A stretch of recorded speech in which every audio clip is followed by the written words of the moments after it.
আপনি কি জানেন আমি বর্তমানে গবেষক হয়ে গেছি, বিশ্লেষক হয়ে গেছি। সারাদিন আমার মাথায় শুধু গবেষণায় ঘুরপাক খাইতেছে। কি গবেষণা করে বের করলা হুজুরে কইও। আপনি কি এখন বলতে পারবেন ইরান আর একটা দেশ, যেটা দেশ না কই এখন কি কমো, ক্যান্সার। ক্যান্সার বা আচ্ছা মরণভেদী, আচ্ছা। এই দেশের মধ্যে যে যুদ্ধ লাগছে, এই দুইটা দেশের মধ্যে কোন দেশটা জিতবো?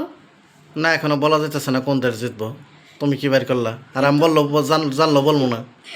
কিন্তু আমি জানি দুইটা দেশের মধ্যে যে দেশের মধ্যে অস্ত্রের পরিমাণ বেশি আছে ওই দেশেই জিতবো। মানে এখন তুমি বলতে চাইতেছো যার অস্ত্রের ভান্ডার মজুদ বেশি বেশি আছে আছে ওই দেশটাই জিততে ওর পারবে। জেতার সম্ভাবনা বেশি আর আছে। যার মনে করেন বন্ধু রাষ্ট্র বেশি আছে ওই জিতবো। মানে এখানে শুধুমাত্র অস্ত্র বেশি আছে এটা ইফেক্টের চাই, আর একটা বিষয় হলো বন্ধু রাষ্ট্র বন্ধু লাগবে। রাষ্ট্র আর লাগবে, কারণ বন্ধু রাষ্ট্র যার বেশি থাকবো ওই তো সহায়তাটা বেশি পাইবো।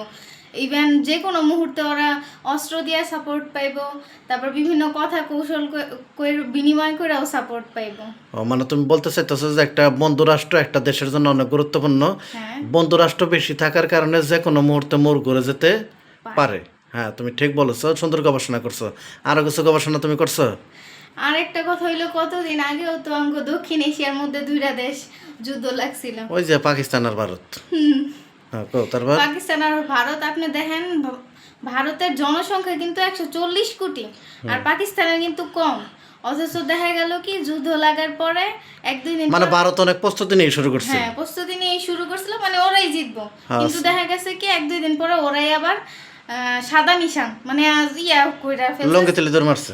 সাদা নিশান উড়াই ফেলছে, আমরা আর পারবো না, এনেই সমাপ্ত। আচ্ছা তাহলে এখানে তুমি বুঝলা, মানে এখানে এই কথা দ্বারা তুমি বলতে চাইতেছো যে প্রত্যেকটা দেশের অন্তত নিরাপত্তা ব্যবস্থাটা রাখা দরকার, হ্যাঁ, পাকিস্তানে অন্তত তো নিজের নিরাপত্তাটা রাখা দরকার। অবশ্যই। যেমন এই মুহূর্তে আমাদেরকে যদি যে অনেকগুলো দেশ আছে, কয়েকটা দেশ আছে, তার মধ্যে একটা দেশ অন্যতম, যাদের কাছে আমরা কিছুই না, আমাদেরকে এই চাইলে দখল করবে, এই করবে, সেই করবে, কয়েকটা মানুষ হাঁটিয়ে আসলে পরে আমরা এই দেশ থেকে পালিয়ে যাব।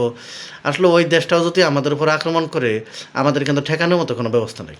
না, আমাদের দেশের কোনো মানে কোনো ব্যবস্থাই নেই। ওরা যদি একটা ইট দিয়ে ঢেল মারে, এইটা ঠেকানোর ব্যবস্থা আমাদের দেশে না, কারণ নেই। ওরা জনসংখ্যাও বেশি, আমরা কম। হ্যাঁ কিন্তু বর্তমান যুগে তোমার রাস্তাঘাট, খাবার দাওয়া, উন্নয়ন, সব বিল্ডিং টিল্ডিং যত ধরনের উন্নয়ন আছে, সব কিছুর পাশাপাশি কিন্তু প্রত্যেকটা দেশের কিন্তু নিজের দেশের জন্য কিছু একটা রাখা দরকার।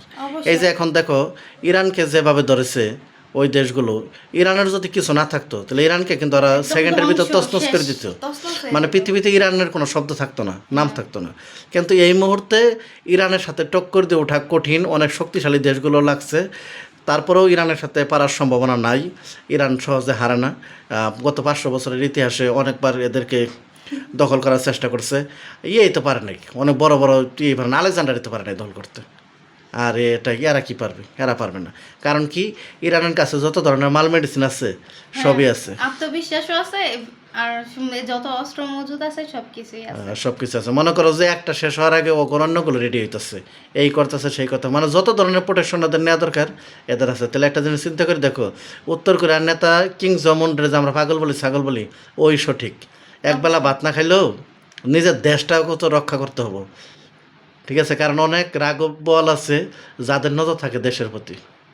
অবশ্যই। তাহলে তুমি একটা ভালো গবেষণা করছো। আমরা বিভিন্ন সময় আমরা অন্যান্য ভিডিও করি, ব্লগ ভিডিও করি। আজকে আমার বউ বলতেছে যে একটা করবে, গবেষণার তথ্য দেবে আপনাদের। একটা ভালোই গবেষণা দিল আসলে। ভিডিওটি ভালো লাগলে পরে আপনারা অবশ্যই আমার চ্যানেলটা সাবস্ক্রাইব করে আমার পাশে থাকবেন।